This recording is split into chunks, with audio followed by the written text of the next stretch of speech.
जांच पड़ताल करते हुए उन्हें पता चला कि तांत्रिक ने जल और पृथ्वी के तत्वों को असंतुलित करने के लिए एक शाप दिया था। यह शाप केवल उसी व्यक्ति को हराकर तोड़ा जा सकता था। तांत्रिक ने उनकी यात्रा में बाधा डालने के लिए कई जादुई रुकावटें डालीं। एक बार जब वे नदी के पास पहुंचे तो पानी अचानक उग्र हो गया और एक विशालकाय जल राक्षस ने उन पर हमला कर दिया। दिव्यांश ने जल तत्व का उपयोग कर राक्षस को नियंत्रित किया, जबकि ईरा ने पृथ्वी के तत्व से नदी के बहाव को स्थिर किया। दोनों ने मिलकर राक्षस को हरा दिया, लेकिन उन्हें पता था कि यह सिर्फ शुरुआत थी। आखिरकार उन्होंने तांत्रिक का पता लगा लिया। वह एक पुराने खंडहर में छिपा हुआ था। वह अपने जादू से उन्हें भ्रमित करने की कोशिश करने लगा।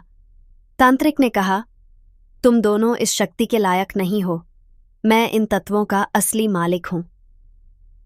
दिव्यांश ने दृढ़ता से जवाब दिया, तुमने अपनी ताकत का उपयोग दूसरों को नुकसान पहुंचाने के लिए किया है।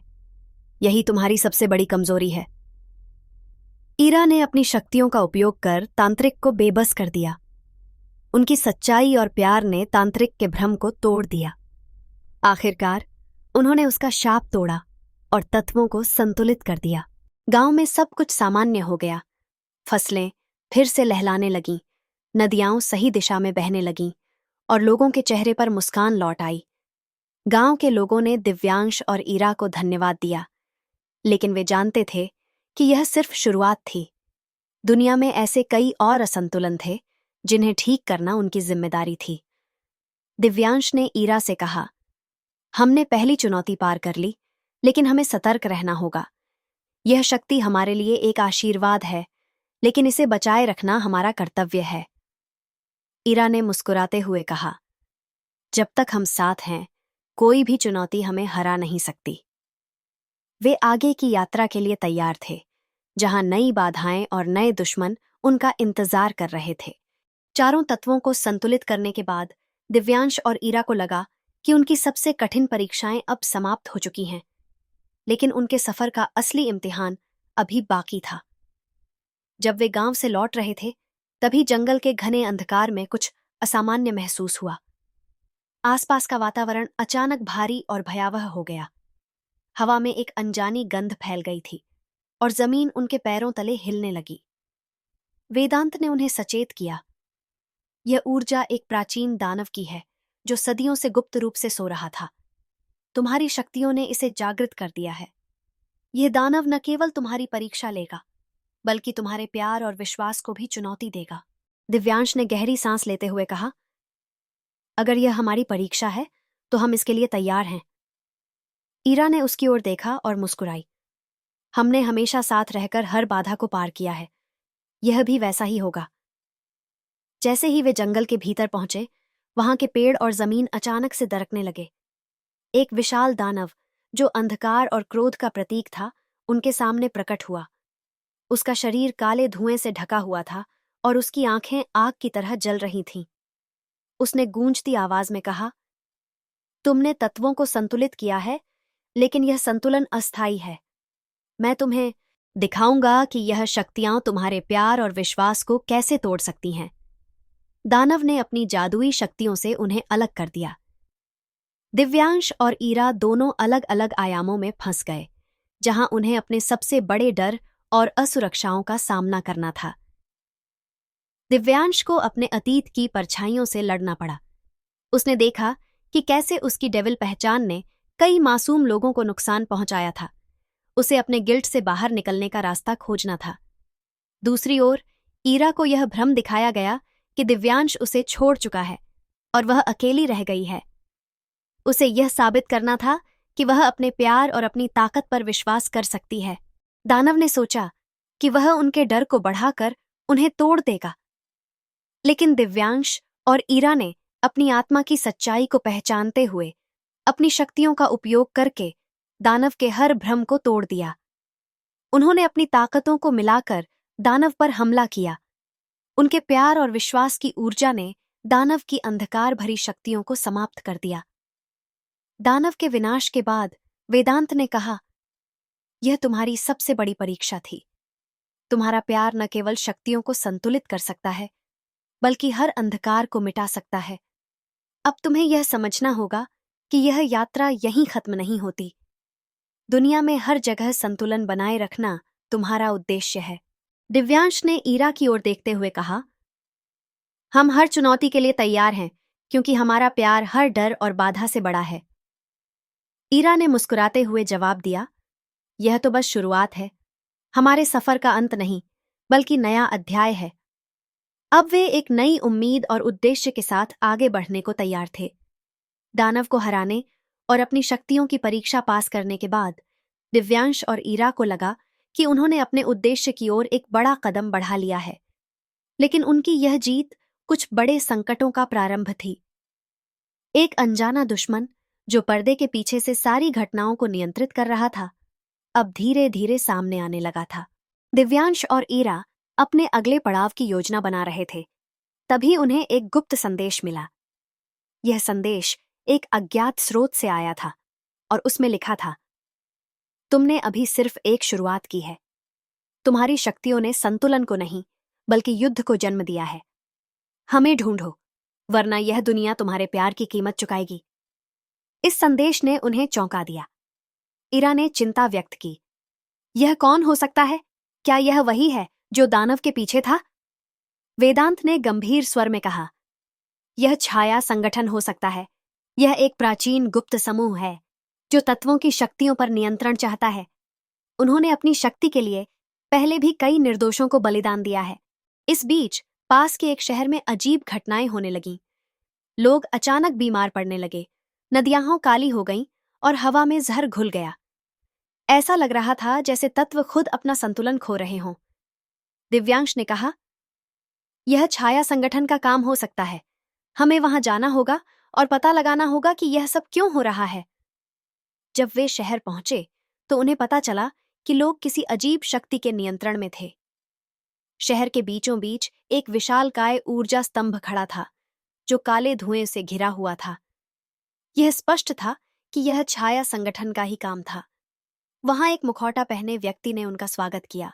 उसने कहा, तुम्हारी यात्रा हमें हमारी योजनाओं के करीब ला रही है। तत्वों की शक्ति तुम्हारे हाथों में सुरक्षित नहीं है। अब यह हमें सौंप दो। दिव्यांश ने गुस्से से कहा, तुम्हें यह शक्तियां कभी नहीं मिलेंगी। हम इनका उपयोग सिर्फ संतुलन बनाए रखने के लिए करेंगे, न कि विनाश के लिए। मुखौटा व्यक्ति ने अपने सैनिकों को बुलाया जो तांत्रिक और राक्षसी शक्तियों का उपयोग कर रहे थे। दिव्यांश और ईरा ने अपनी शक्तियों का उपयोग करते हुए उन पर हमला किया। ईरा ने पृथ्वी और जल तत्वों का उपयोग कर लोगों को बचाया, जबकि दिव्यांश ने वायु और अग्नि तत्वों से दुश्मनों का सामना किया। उनकी ताकत और एकजुटता ने छाया संगठन के सैनिकों को हरा दिया।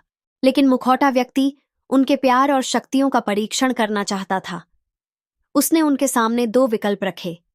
1, अपनी शक्तियां छोड़कर शहर को बचा लें। 2, शक्तियों को बनाए रखते हुए लोगों को मरने दें। दिव्यांश और ईरा ने अपने प्यार और जिम्मेदारी को प्राथमिकता दी। उन्होंने संयुक्त शक्ति से ऊर्जा स्तंभ को नष्ट कर दिया, लेकिन इससे उनकी अपनी ऊर्जा भी कमजोर हो गई। मुखौटा व्यक्ति ने भागते हुए कहा, यह तो सिर्फ शुरुआत है। जल्द ही तुम जानोगे कि अपने प्यार की कीमत चुकाने के लिए तुम्हें क्या खोना पड़ेगा। शहर को बचाने के बाद दिव्यांश और ईरा को एहसास हुआ कि छाया संगठन का सामना करना उनके लिए सबसे कठिन लड़ाई होगी। दिव्यांश ने ईरा से कहा, हमें यह लड़ाई जीतनी ही होगी, चाहे हमें अपनी आखिरी ताकत क्यों न लगानी पड़े। ईरा ने उसकी आंखों में देखते हुए कहा, हम साथ हैं और यह साथ ही हमारी सबसे बड़ी ताकत है। अब उनकी यात्रा छाया संगठन के असली नेता और उसकी योजनाओं को रोकने की ओर बढ़ रही थी।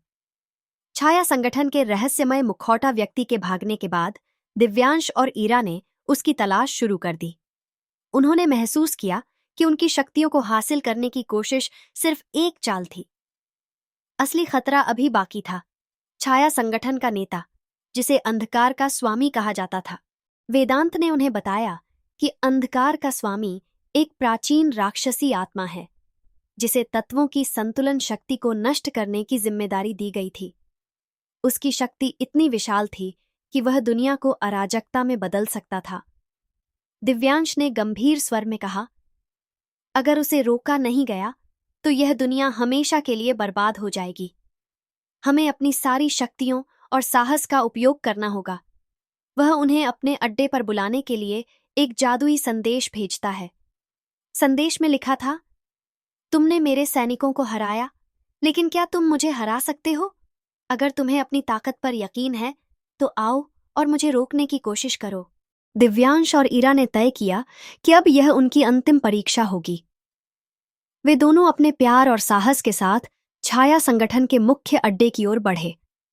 अड्डे पर पहुंचते ही उन्हें अंधकार का स्वामी दिखाई दिया। वह एक विशाल काले धुएं से ढके हुए राक्षस के रूप में प्रकट हुआ। उसकी आंखें लाल आग की तरह जल रही थीं और उसके चारों ओर एक अजीब ऊर्जा का भंवर था। उसने गूंजती आवाज में कहा, तुम दोनों की मासूमियत और प्यार को मैं समाप्त कर दूंगा। यह तत्व मेरी ताकत है, तुम इन्हें संभाल नहीं सकते। अंधकार के स्वामी ने उन पर हमला किया। उसकी जादुई शक्तियां इतनी प्रबल थीं कि दिव्यांश और ईरा दोनों को अपनी ताकत के चरम तक जाना पड़ा। दिव्यांश ने वायु और अग्नि तत्वों का उपयोग करते हुए उसके हमलों को रोकने की कोशिश की। ईरा ने पृथ्वी और जल तत्वों का उपयोग कर दिव्यांश को सुरक्षा दी। दोनों ने मिलकर अपनी शक्तियों को एकत्रित किया और अंधकार के स्वामी के खिलाफ एक अंतिम हमला किया। लेकिन वह इतना शक्तिशाली था कि उनकी ऊर्जा भी कम पड़ने लगी। अंधकार के स्वामी को हराने के लिए वेदांत ने उन्हें बताया कि उन्हें अपनी सबसे कीमती चीज का त्याग करना होगा। यह सुनकर दिव्यांश और ईरा दोनों स्तब्ध रह गए। दिव्यांश ने ईरा की ओर देखा और कहा, अगर यह हमारी दुनिया और तुम्हारी सुरक्षा के लिए जरूरी है तो मैं अपनी जान देने के लिए तैयार हूं। ईरा ने उसकी बात को बीच में काटते हुए कहा, हमारा प्यार हमारी सबसे कीमती चीज है।